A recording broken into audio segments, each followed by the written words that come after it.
The great thing about self-isolation is that the grandchildren can't come round and I get to play with the train set. Now, I have it on good authority that the milkmaid and the farmhand are going to get married. And they're going to have lots of wonderful plastic children.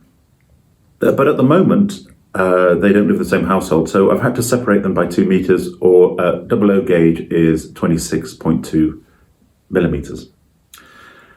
And all this social distancing, it reminds me of our social events at SEDBA, when we used to invite Harrogate Ladies College or Custom Girls round for a party on a Saturday night.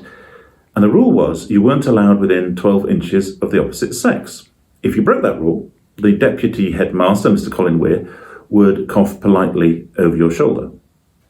Of course, if we did that now, he'd be whisked off to hospital and put in an isolation ward. But I like to think that somehow that prepared us for this time. So well done, SEDBA. Even though you ruined all our fun, I feel that we have been trained well. And I hope you're all staying well. I have so far refused to get ill, and I think this has a lot to do with my mother, who was a nurse from Rotterdam of the old school variety.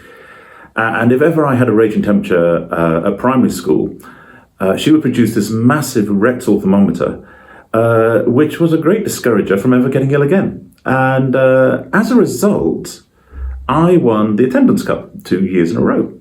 Now, in my little world of make-believe, no one gets ill, the trains run on time, and the cafes and restaurants are staying open, and nobody's worried about their jobs or their businesses.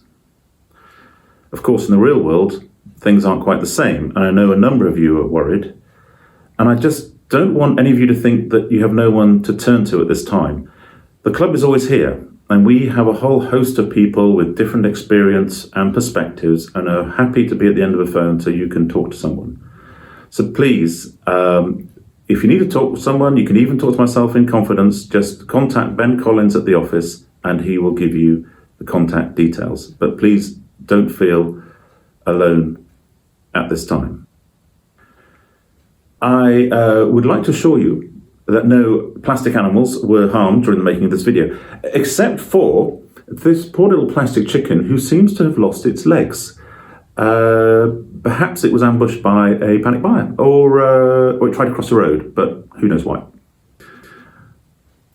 Anyway, stay well, stay safe, and remember, isolation doesn't mean you have to feel isolated.